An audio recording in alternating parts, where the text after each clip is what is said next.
right, welcome to the Table Talk Show, where we bring anything and everything to the table. And I'm Anthony. I'm Tony. And this is our creative director, Zoe. If you have any comments, they go to her, so she'll be right on the job. Yep, that's right. Okay, so let's get started. Episode number 1, today's episode, we're going to go ahead and discuss a book that Anthony has written.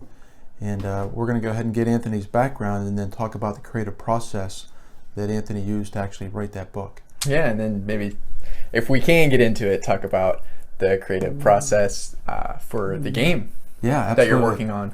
Sure. So, because, there's some similarities there, I'm sure. Right. Just in the general process. What are you trying to escape?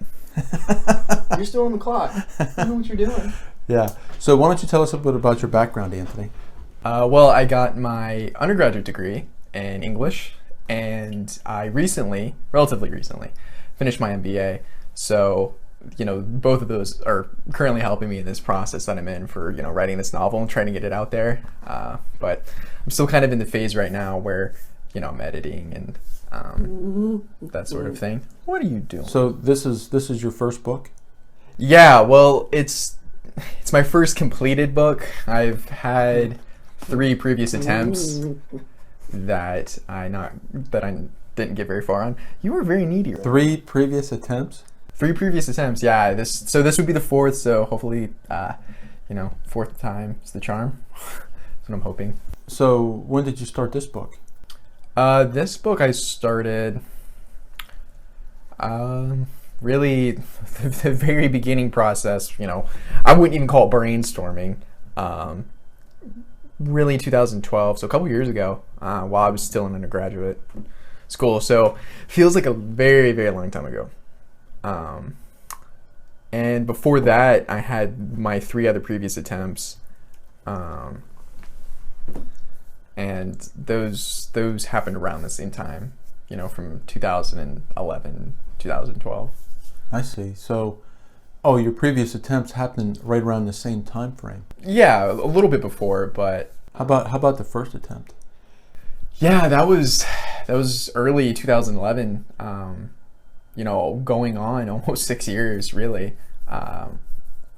And I didn't get very far on that one. That one, I got about 10 pages in. So that was a very early attempt. And my second attempt was a page. And then my third was 30. So I started off at 10, did a page, and then 30 pages. And then finally I'm on this one where it's quite a few more pages. I'm sitting at 300 plus. So. Yeah, so, how do you get through 10 pages and decide you're not going to go ahead and finish? You obviously, it takes some time. How long did it take you to do the 10 pages? The 10 pages really took me about a week. Yeah, it was around a week. So you did about 5 pages a day? Well, no. Or 2 pages a day? Yeah, around 2 pages a day, give or take. The third one, my math is really bad. It's quick math sometimes throws you off. Well, you're probably thinking about my third attempt, which is around 30 pages. Oh, there you go. Thank you. You're very kind. Yeah, that was 10 pages, and it was about a week, and I got that first step going, and I just really wasn't willing to take that second step. It just wasn't there. I didn't feel. So what was the first step? Really the first step for that one, which wasn't successful, but the first step I took was just coming up with the general theme, really the setting, and just specific anchors for plot points, essentially scenes that I wanted to come up with. Oh, that sounds really cool, or oh yeah, that would be really awesome to read, or really awesome to see. But I really didn't have any true characters really fleshed out. So I didn't really feel committed to it. So, I had these general ideas. Okay, I want to do this and I want to do that, but I didn't really have anything to tie together. So I just wasn't willing to take that second step. What? You were still on the hour. Yeah. So did you have any characters? I did. In the first attempt? Well, I had an idea of the protagonist, right? I didn't start out with the protagonist. Actually, there were some supporting characters. It was from their perspective. It started out as, So what's a protagonist? The main character that essentially you're following, I see. that has goals and they're trying to accomplish something, and the guy that you essentially should root for.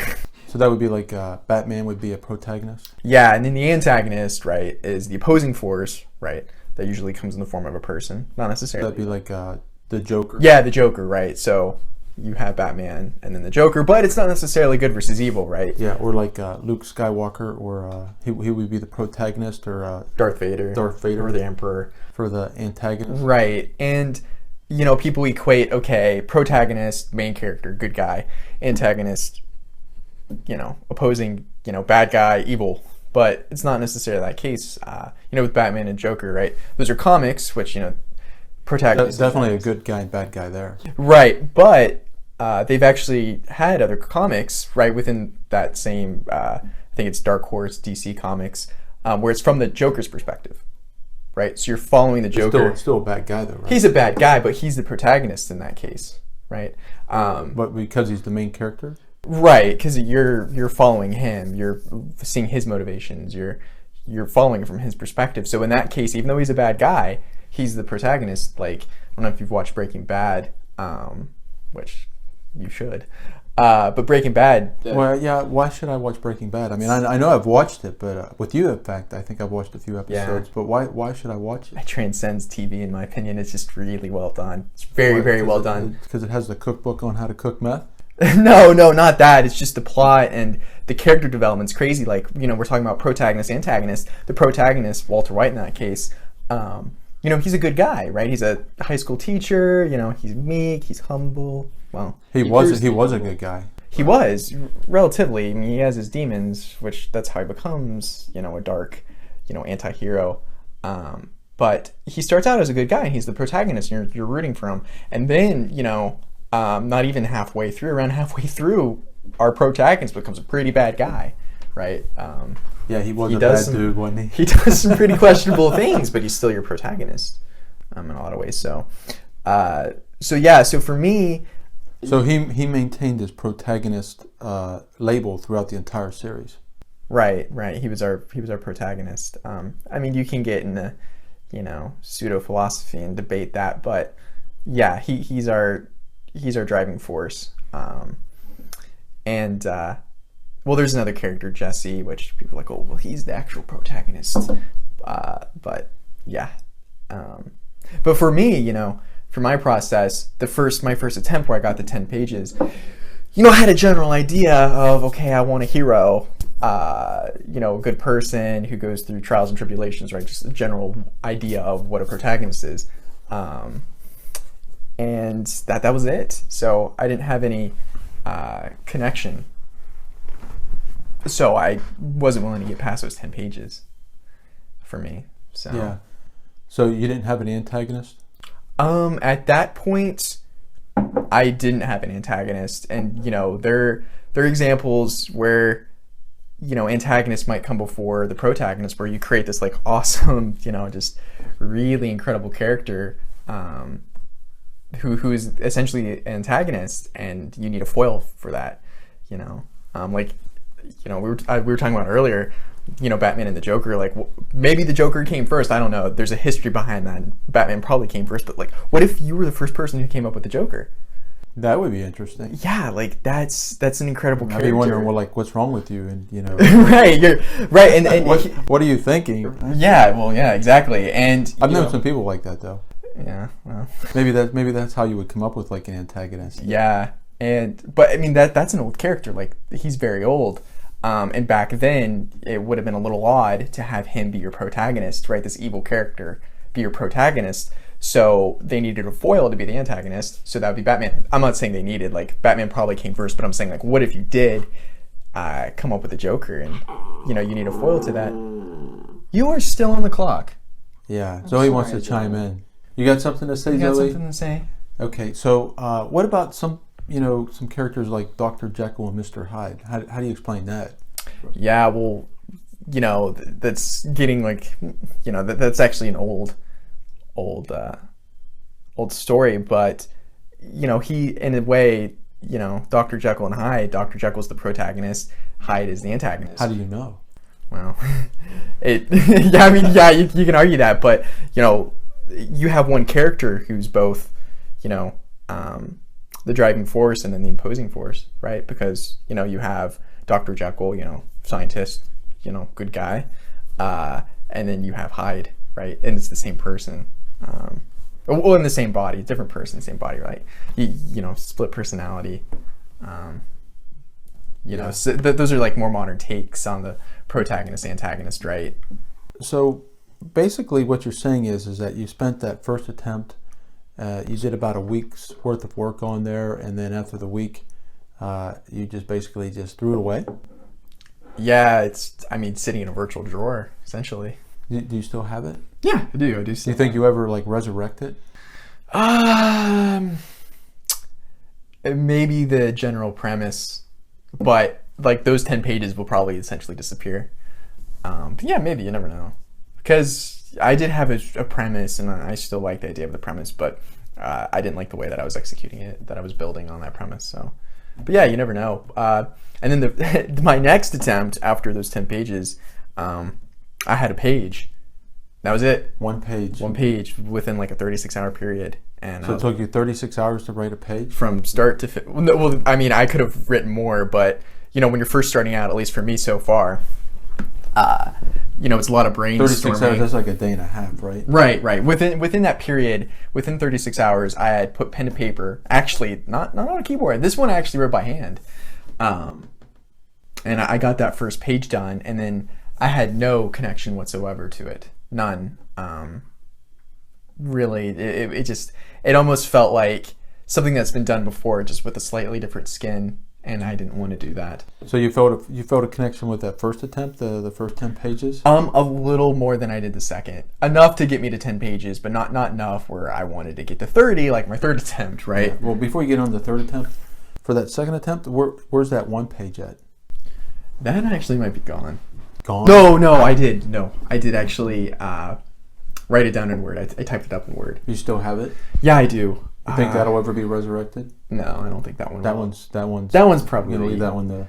Yeah, that one will stay in the virtual drawer. Okay. Yeah, I don't think that one will. So you had a third attempt?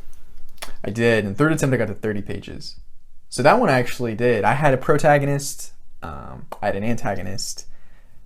And I liked where it was going, but it just...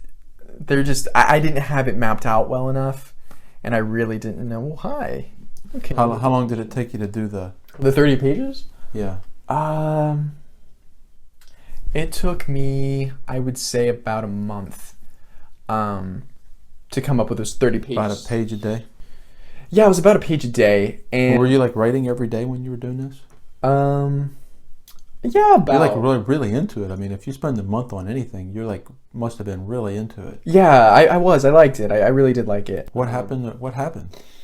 It sounds like a tragedy in and of itself. I mean, it sounds like right. You're almost done, in my opinion. 30 pages. Well, right. I mean, that's if we're talking roughly lowballing at 300 words a page. I mean, we're sitting around 10,000 words. I mean, it's definitely. What do you need? Like 36 pages for a book?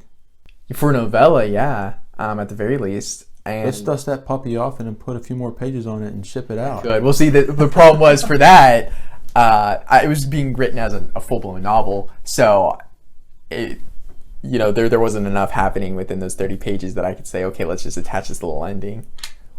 You're demanding, yes, ma'am. But yeah, so 30 pages, and I think for me, I like the characters. I had a protagonist at the very least. My antagonist was flimsy at best. But I didn't feel that connection to it. And the premise for me wasn't, I don't want to throw the word original, but it didn't seem fresh enough. It didn't seem like something that I was excited about, but I didn't really feel like, man, this needs to be done. Mm-hmm. Right. As I was reading it, I didn't feel like, man, this is something I would love to read.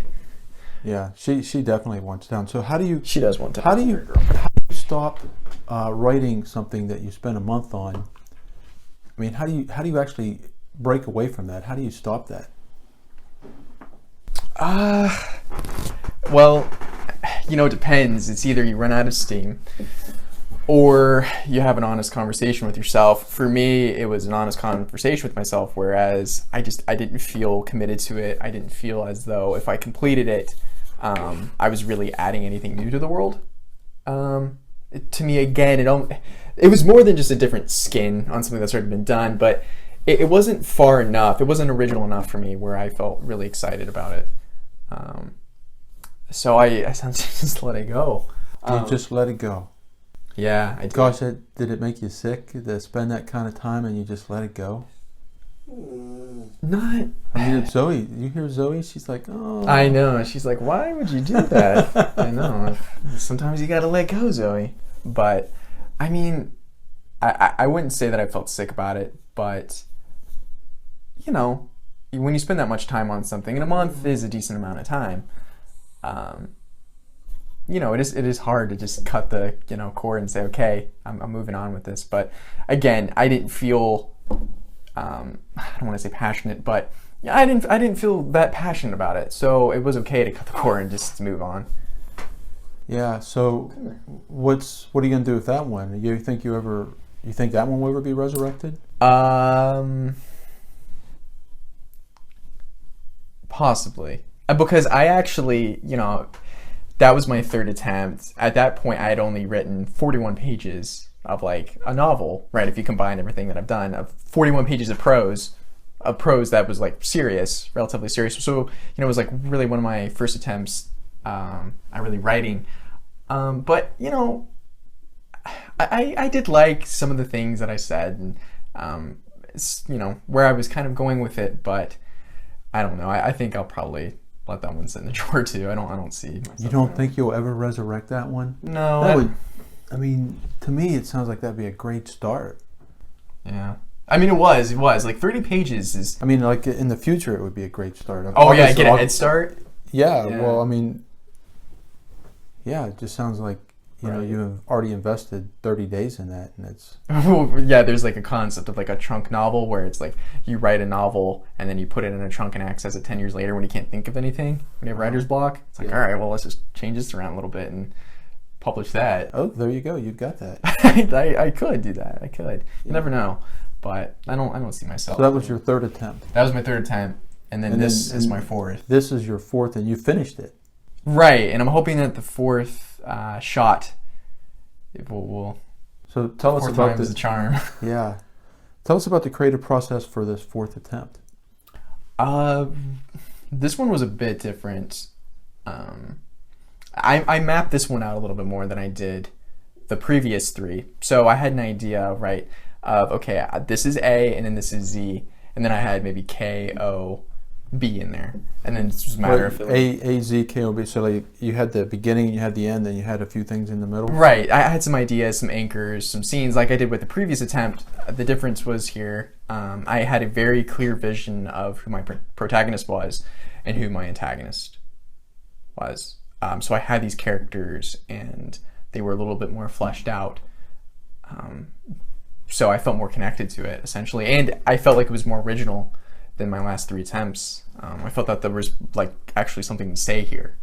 It wasn't just, you know, a rehash of Lord of the Rings or a rehash of Harry Potter or something like that. I felt like I had something to say, and I wanted to say it. So that's how this one got done. You know, my first draft, you know, my very rough draft, very coarse, was sitting at around 200,000 words. 200,000 words. Yeah, which is way too much for a first time author. How many pages is that?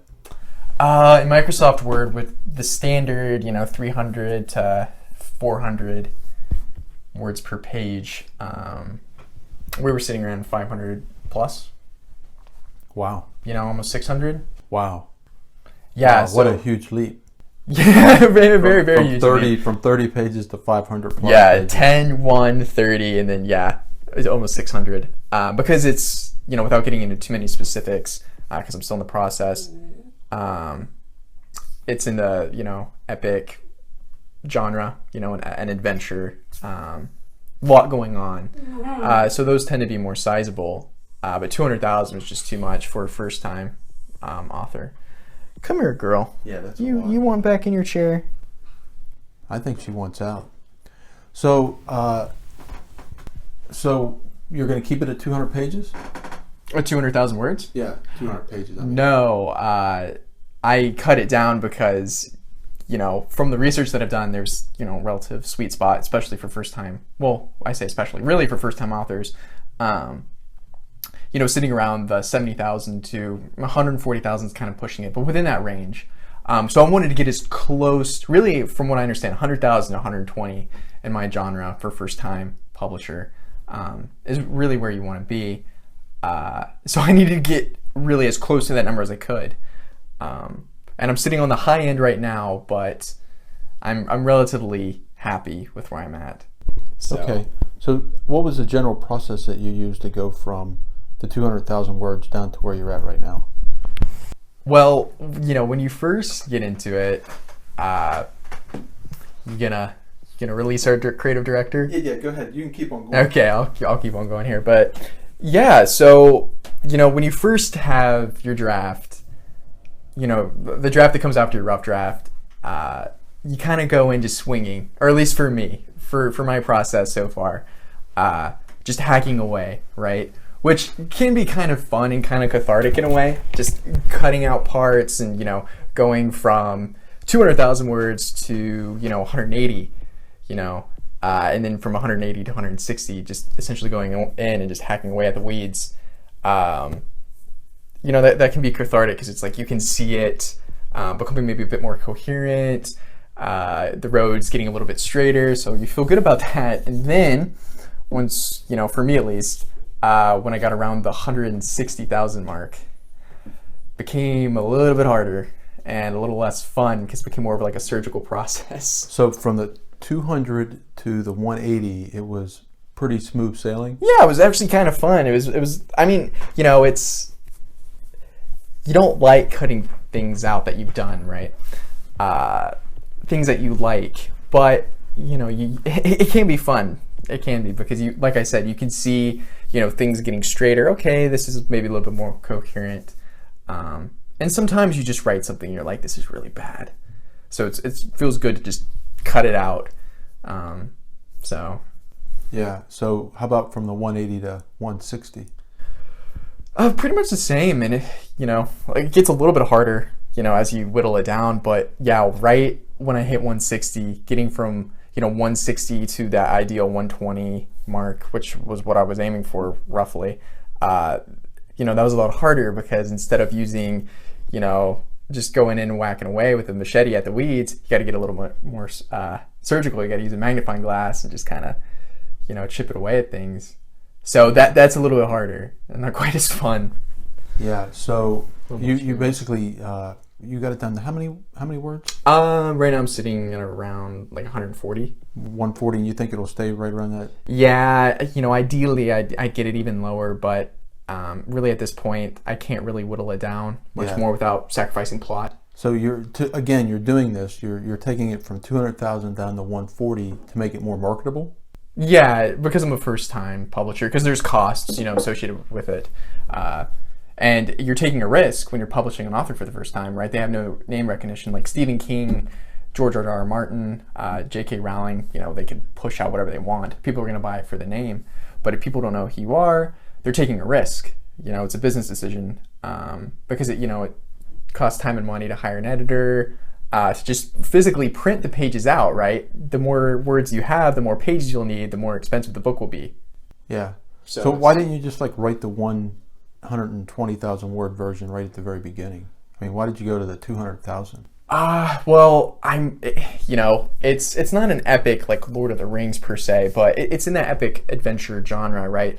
So when you're writing this, it's like you just got carried away?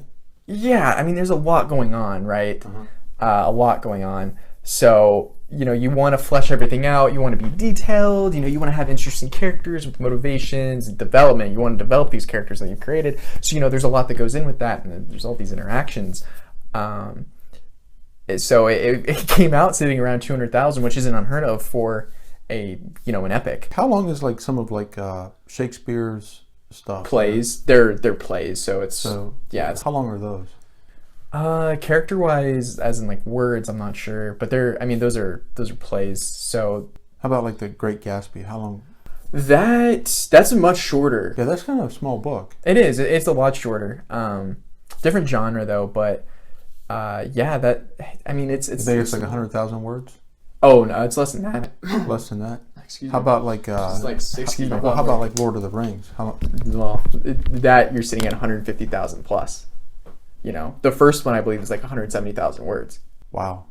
Yeah. So your first version of your book was longer than the Lord of the Rings. Right. It was within the realm of Game of Thrones, which is like a modern take on Lord of the Rings. Well, I say modern take. It's set in a medieval world, but it's written by a modern author. Those books are 200,000 plus. But he's not a first-time author, right? So he's able to do that. He had name recognition, at least to an extent, within his industry. So he was able to essentially get away with it.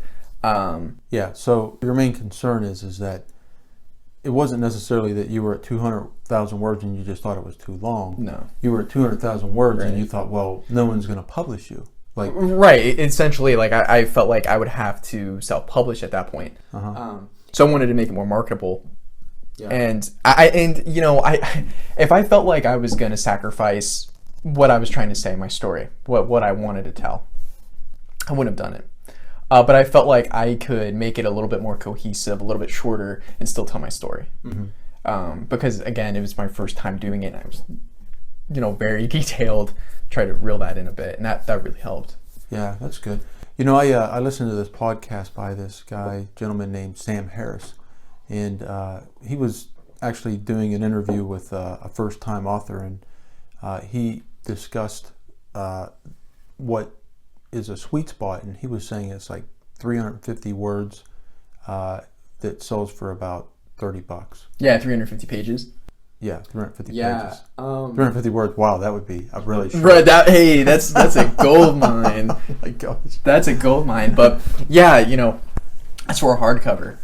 Yeah. So you're right around 350 words. Yeah, it depends on the print, but if you say, let's lowball at 300 words per page, which that varies, but page. Did I say 350 words again? Yeah. So you're right around think- 350 pages. Yeah, right. For this, so that equates to at about 100,000 to 140 range. And so you basically you're still happy with the way that the book went, right? Yeah, like I felt like even though I cut essentially 60,000 words, which at that point is roughly a third. But yeah, so I felt like I wasn't taking out what I wanted to say, so that's why I did it, and just to make it a bit more cohesive and a bit more straightforward. So, but yeah, so ideally you'd get even a little bit lower for someone like me who's just starting out, but at this point I don't feel like I can take out any more words, really, not that many more, without sacrificing for story. I don't want to make that compromise. Yeah. So how long did it take you to go through this entire process for the fourth attempt, this attempt you're on right now? From brainstorming or even pre-brainstorming, like drizzle, like coming up with the name even, or just getting the face of your protagonist, from that to where I'm at now, which I feel like I'm in the surgical phase where I'm like shaving off words, not like the butcher phase. So I could be wrong because I've never done this before, but I'm going to assume that I'm pretty close to being done. Almost 4 years. Yeah. So, and you did this while you were going to school, like you were getting your bachelor's in English. Yeah, and then I got my MBA. So I started this fourth attempt, right, around the end of my bachelor degree, my English degree, and then I finished it around the end of my MBA, my first draft. Yeah. So we're talking a 4-year period here. Yeah, that's pretty incredible. So Yeah. you actually got those 2 degrees, you've finished the book, and right now you're basically doing the surgical work on it to get it in the shape that it needs to be to start presenting it to people who potentially could represent you to get it published. Right. I believe I'm in that phase at the very least. So with this whole creative process, 4 years is a long time. I'm sure you learned a lot. What was like the one big thing that you think you learned in this 4-year process and in the context of the creative process? You have to love it. You have to be passionate about it, right? Because even if it leads to nowhere, you still gain something from it, right? You at the very least enjoyed yourself, right? Now, I don't want to leave it at that. Like, I want more than that, but I'm saying, worst case scenario, you at least had a really good time. Because there was really no part of it that I was like, man, like, I really just need to stop. I'm getting burnt out, and this isn't fun anymore. Like, this is becoming more of a chore than a passion project. I never felt that way. Yeah. And even with my... Probably a lot of that was the fact that, you were focused on your studies too. I mean, yeah, it wasn't like you were able to go ahead and dive into this book and then just... True. Yeah, I was very distracted, but... very distracted. You get what I mean from this project. But yeah, I mean, yeah, even with that, with my 3 previous attempts, even though I didn't get very far, I'm not going to say burnout, but, I felt like, oh man, this isn't really that great. But for this, I just had a lot of fun with it. Yeah. So, you kind of compare yourself to like some of these other people, like who wrote the Great Gatsby? Fitzgerald did. Yeah. So do you kind of get a feel now that you've gone through and you've completed this first version of this book that you kind of have an understanding of what he went through? Oh man, I don't know. Well, because the Great Gatsby is like a classic, right? Oh yeah, definitely. It was written in the 20s, I believe. The jazz era before the Great Depression. I don't know, because all of his works were for his time, and even now, modern works, right? Boy Meets Girl, Mysterious Stranger comes in. Within that genre, I'm, really far away from that. I'm writing what is, an epic, like this adventure, this long, arduous journey. So they're really different worlds. But, I know The Great Gatsby he wrote later. It wasn't like his breakout novel. For me, I'm hoping this will be my breakout. Wouldn't that be awesome? Yeah, that's the hope. So that's the dream.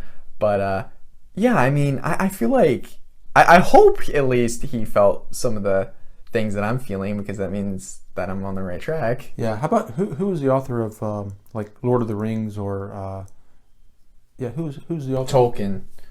Yeah, and even though I'm like relatively within, I mean, that's epic high fantasy, like really the first breakout of like high fantasy, and I'm more of like modern epic. There's fantasy elements, but I'm definitely closer to that field than I am The Great Gatsby. But he wrote that as a linguistics professor, right? He was all about language and mythology. So he created this whole. You're shaking the thing. Am I? Yeah. I apologize, but. I'm passionate about it. But he came up with this whole mythology, right? And he came up with a language, like how there's Star Trek, like Klingons, like that's like people actually like speak that. Isn't that crazy? Yeah, and they like communicate with it. Like they go to these conventions. Oh, they actually they'll go there and hold conversations in Klingon. Like that's a thing. He did that he created like this like Elvish language, like it's a legitimate language. He's a linguistics professor. Right, so he was all about that, and he created this whole mythology. So I mean, he spent a long time with it, like a very long time. It wasn't just writing the book; it was coming up with this mythology and this language. So it's legit. Yeah, I mean that's a lot to do. How long do you think it took him? I mean, there's records of it, but I'm pretty sure it took a long time, like years. So his book wasn't just like a novel that talked about some fantasies. It was actually a creation where he created a language and he embedded that into the book. Yeah, he did. Well, that's like taking it to the next level, isn't it? Yeah, it is. Like that's some dedicated works. But yeah, I mean it. And it's not only one book. Like it's a series. And yeah, well, a series like this book that you're basically putting the finishing touches on now.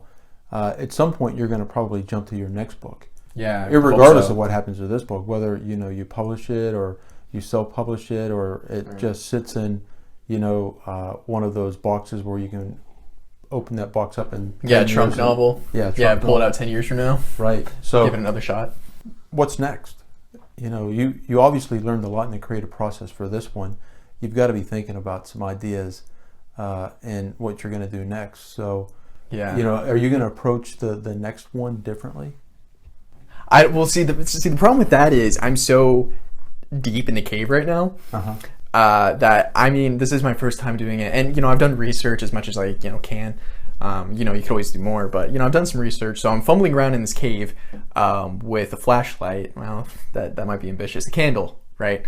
So I kind of know where I'm going, but I'm so deep in it right now that I can't even really look on the other side. Oh, okay. So you're not even thinking about the next step. I am to an extent.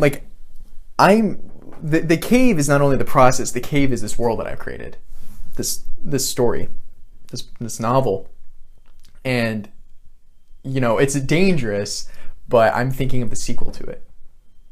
Right? Those are dangerous grounds. So, I see. So you're thinking maybe the logical next step for you is to write the sequel to this one. Well, see, I don't know if it's logical right now because I'm so deep in the cave and I don't really know exactly if I'm going to be able to get out. But in terms of passion, I want to write the sequel, right? I want to go deeper in the rabbit hole. Yeah, that's understandable. But in terms of, being logical and what's the next step? Really, I just want to get out of this. I want to get out of the cave and see if I got on the other side. I don't want to backtrack. So the hope is just getting this out and focus on this, then take a slight breather, and then work on the next project. Sure. Yeah, because it's right now. Again, I think I'm in the surgical phase, so that requires a lot of attention because I'm not just hacking away, the weeds. So. Right. Yeah, that's. Wow, what a monumental task. Yeah, it is because, we're talking 140,000 words. You got to massage each word. How does that feel? When, first off, I think that anyone who is able to put pen to paper and then write a coherent story for 200,000 words is got to be extremely, satisfied with that end result once you get to that point. So does that? I mean, how did you feel when you felt that you actually were, you've achieved what you were trying to achieve, and you put the pen down and you said, that's the story I want to tell? Well, I can't speak for other people, but for me at least, because again, it's my first time doing this, but there's a lot of anxiety that comes with it. A lot of anxiety. Oh, really? Oh, yeah. Because, you come up with these scenes, just, talking in generals here, but, you come up with a scene okay, this is what I want to describe. This is what I want to say here within this, period of time, this moment, this snapshot.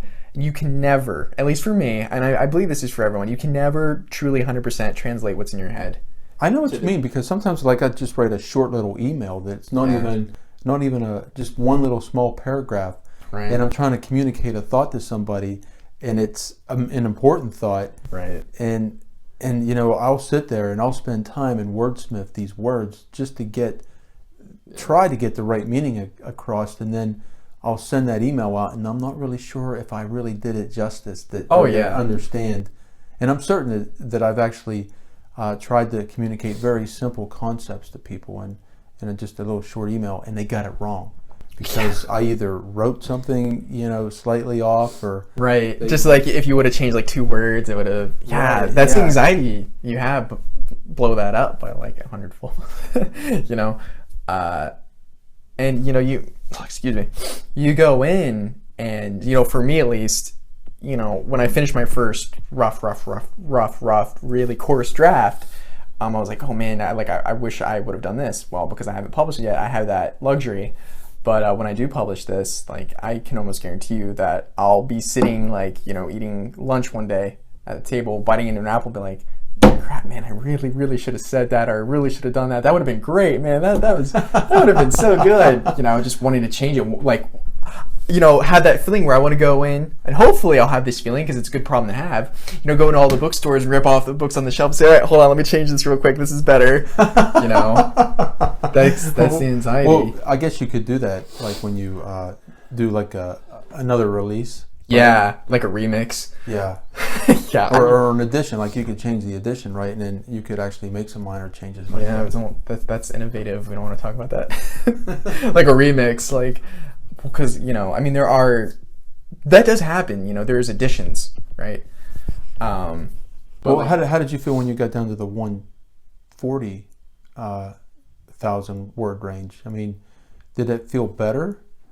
Because you had that great feeling of satisfaction, maybe some anxiety because you weren't quite sure if you communicated what you wanted to communicate, and from what I can gather from what you're saying, it's like you weren't really 100% sure if you nailed it, right? Yeah, I don't think you ever are, at least I'm not. Yeah, so when you got down to the 140,000 word range, how do you feel about that? Did you feel like you're closer to nailing it than you were at the 200,000? Well, again, it's so like my situation is unique because I'm a first-time author, so I'm trying to meet these criteria, these set of roles that have been set before by other people. So I want to fit inside that box in at least some capacity. So yeah, there's some satisfaction saying, okay, this is logically this is more marketable, but in terms of an artistic endeavor, no, not really.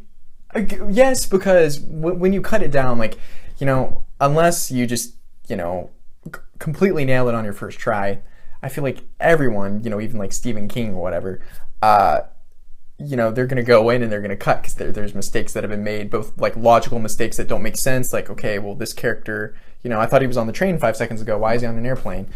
Things of that nature that you need to clean up.